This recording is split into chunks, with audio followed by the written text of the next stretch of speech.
This morning I had an image of myself dangling my feet off the edge of the world. And my mind said, I know where that is. And I came here.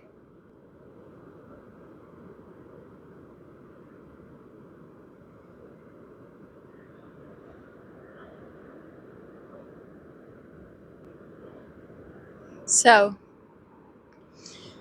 as I was on my way up here, I was struck by the idea because literally there were two paths. And the first thing my mind went to, oh, it's the easy route and the hard route. Because that's what we've been conditioned to think when we have two choices ahead of ourselves. We're not thinking about the choice itself. We're thinking about the destination. Where will this road lead me versus where will this road lead me? And is one going to be better for me than the other one? And I was having this conversation, funny enough, with James the other day, and we were really diving into the energetics. I'm going to change hands here. The energetics. I dropped it. Oh, the energetics of choice and having a choice. And I wasn't understanding the conversation. He was trying to, iterate to me, and I was looking for a forever answer, a truth that I could implement in every scenario and get the perfect outcome. But when we oftentimes make choices, that's what we're trying to choose between. What is going to give me the most benefit? What is going to give me the most pleasure? Or what is going to give me the least amount of pain? When in reality, choosing is actually not at all about the choices. It's actually about the choosing, the act of choosing. Your life is this divine dance between you and spirit, the universe, God, whatever terminology you hold dear to your heart. It doesn't matter. But your life is a dance between you and that. And now that's not to say that it's separate, because you're not separate from that force. That force lives and dances inside of you, as well as lives and dances outside of you. But here's the thing, when it comes to being on a spiritual journey or a spiritual path and making these choices, right? Trying to co-create with spirit, trying to manifest something in your life. And you might be in a crossroads right now. I was looking out to see if there were some dolphins over there, but I think it's just rocks. You might be in a place right now, even in your life, where you are trying to understand the mechanics of how to co-create with spirit, how this choice leads to another choice, leads to another choice, which leads to an outcome, which leads to a different outcome and a different choice, and on and on and on as that divine dance goes. And so the thing that was really important as I was hiking up for this absolutely stunning, incredible view that I get to toggle back and forth, this absolute majesty of nature and this divine channeling that's happening here. What I really realized was that it actually has nothing to do with what the outcomes are. You're going to receive, and I'm going to change my hand over again because my arm is getting tired. You're going to receive the wisdom and the lessons that are meant to come to you. You don't actually have to worry about that. You don't have to worry about not getting what you want, because even the two roads that you are trying to decide between can lead you to what you want. So it's not a matter even, so take this out of your mind completely. It's not even a matter of what the choices are. It's about that you are consciously choosing. It's about the fact that you are free. You have freedom as a human. You have free will. And the most that you make of your life is going to be acting. I swear that there's dolphins out there. I'm sure there is somewhere in this vast ocean. There is a lot of dolphins.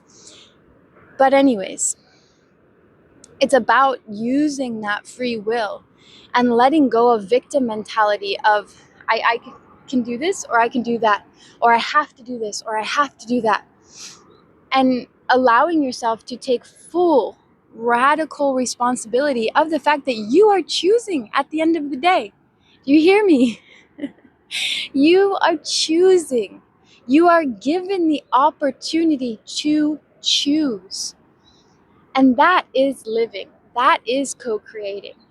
And we do like to limit ourselves. And we like to say, only I had to choose this, or I only had two options, or it was this or that, or it was this relationship or that relationship. When in reality, there is an infinite number of ways that things could play out for you. An absolute infinite number of ways. It doesn't have to be this or that. It can be anything. And the only thing you have to do is realize that, and then you will start to see more options, more opportunities are coming to you when you realize, oh, it doesn't actually have to be that or that. And if I sit with myself long enough, there is 100% sure, that there is at least a third option, if not infinite number more options that are going to begin to come to you.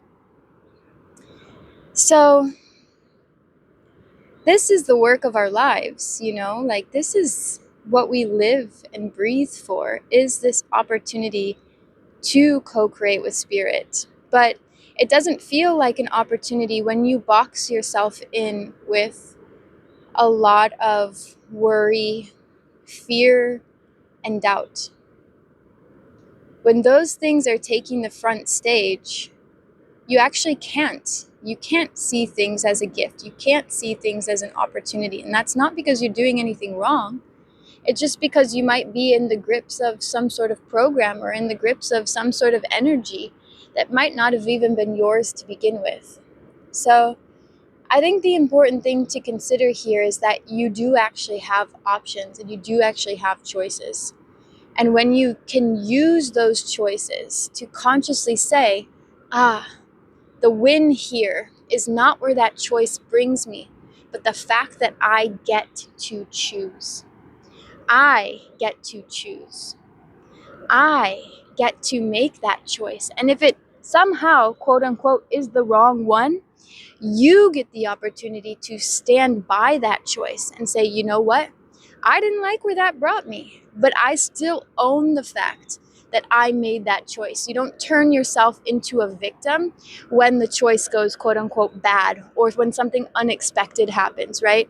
A lot of times we say, oh, well, I had to do that.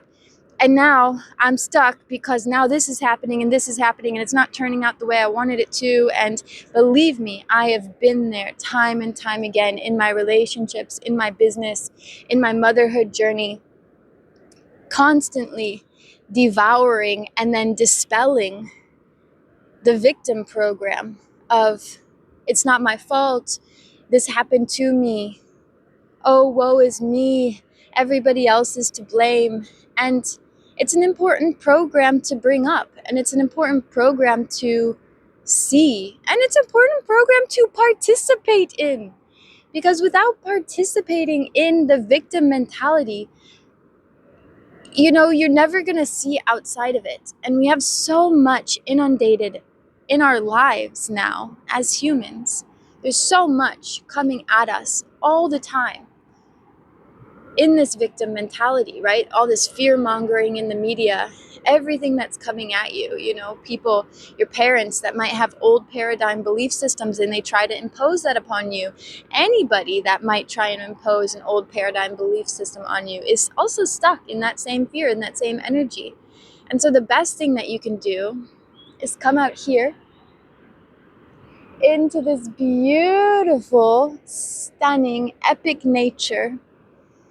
Recenter yourself, hang your feet off the ledge of a world. I'm not saying the world, but off of a world, because there's infinite ledges in this world where you can come and go and sit and rest and repose.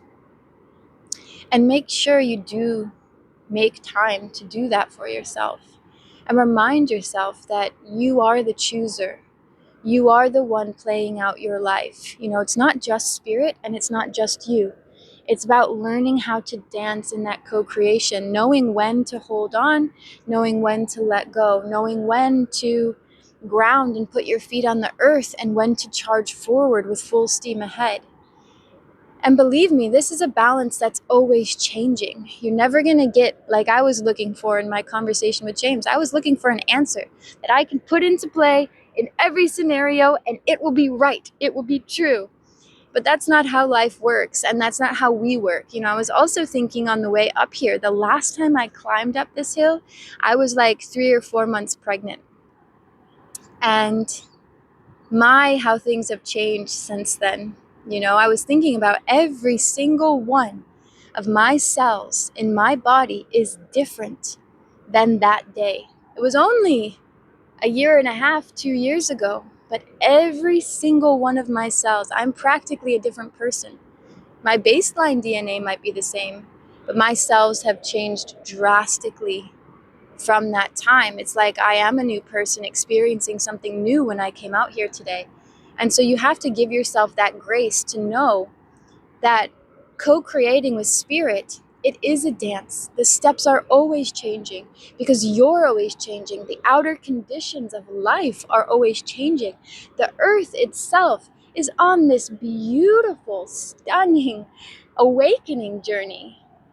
And so we can't expect that co-creating today with spirit is going to look like co-creating tomorrow with spirit.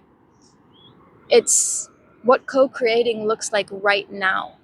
And that will change beautifully, expansively through the rest of your life if you allow it, if you can allow it. So don't just take it from me. Try out these principles in your own life and let me know how they serve and support you. Let me know if you found this conversation relevant or helpful. If you want to share the love, please leave me a comment and blow up this video so it can reach more people. And I love you so much. I hope you have an amazing day. If you need more support, you can check the links. And we'll see you soon. Big love, Serena.